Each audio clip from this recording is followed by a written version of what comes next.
ಹೇಳಿ ಈಗ ಸರ್ಕಾರ ತೀರ್ಮಾನ ಮಾಡಿದೆ. ಅದು 26/1/24ರಿಂದ ಪ್ರಾರಂಭ ಆಗುತ್ತೆ.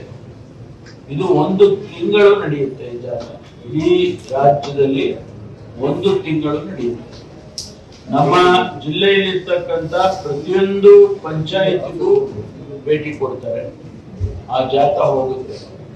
ಅಲ್ಲಿ ಸಂವಿಧಾನದ ಕೆಲವು ವಿಷಯಗಳನ್ನ ಅವರು ಅಲ್ಲಿ ಪ್ರಸ್ತಾಪ ಮಾಡ್ತಾರೆ. ಯಾರು ಅಲ್ಲಿ ಹೋಗ್ತಾರೆ, ಅವರು ಮಾತನಾಡ್ತಾರೆ. ಸಂವಿಧಾನದ ಬಗ್ಗೆ ಕೆಲವು ಮಾತುಗಳನ್ನ ಅವರು ತಿಳಿಸ್ತಾರೆ.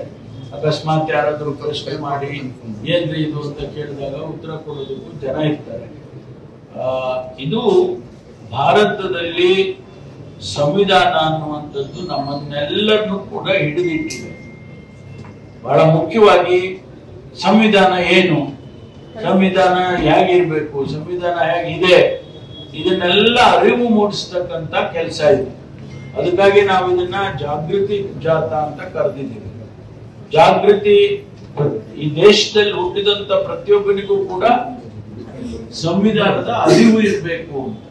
ಅದನ್ನ ಈಗ ಮಾಡ್ತಾ ಇದೆ ನಮ್ಮ ಸರ್ಕಾರ. ಹಿಂದೆ ನಾನು ಇದು ಉನ್ನತ ಶಿಕ್ಷಣ ಸಚಿವನಾಗಿದ್ದಾಗ ಪ್ರತಿಯೊಂದು ಗ್ರಾಜ್ಯುಯೇಷನ್ ಪ್ರೋಗ್ರಾಮಿಗೆ BA, BSc, BCom, MBBS, ಆಮೇಲೆ BE, ಯಾವುದೇ ಗ್ರಾಜ್ಯುಯೇಷನ್ ಪ್ರೋಗ್ರಾಮಿಗೆ ಸಂವಿಧಾನ ಒಂದು ಸಬ್ಜೆಕ್ಟ್ ಅನ್ನ ಇಡಬೇಕು ಅಂತ ಮಾಡಿದ್ದೆ.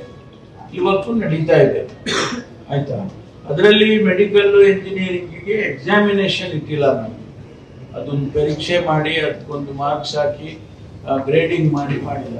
ಅದನ್ನ ಆಡಿಟಬಲ್ ಕೋರ್ಸ್ ಅಂತ ಮಾಡಿದ್ವಿ. ಅಂದ್ರೆ ಆ ಕೋರ್ಸ್ ಅನ್ನು ಹೇಳ್ಕೊಡ್ಬೇಕು, ಅದಕ್ಕೇನು ಪರೀಕ್ಷೆ ಮಾಡೋ ಅಗತ್ಯ ಇಲ್ಲ ಅಂತ ಹೇಳಿ ಆ ತರ ಮಾಡಿದ್ವಿ. ನಡೀತಾ ಇದೆ. ಅದೇ ಪ್ರಕಾರ ಈ ಸಂವಿಧಾನದ ಜಾಗೃತಿಯನ್ನ ಸಾಮಾನ್ಯ ಜನರಿಗೆ ತಲುಪಿಸಬೇಕು ಅಂತ ಹೇಳಿ ಈ ಕಾರ್ಯಕ್ರಮ ಮಾಡಿದ್ವಿ.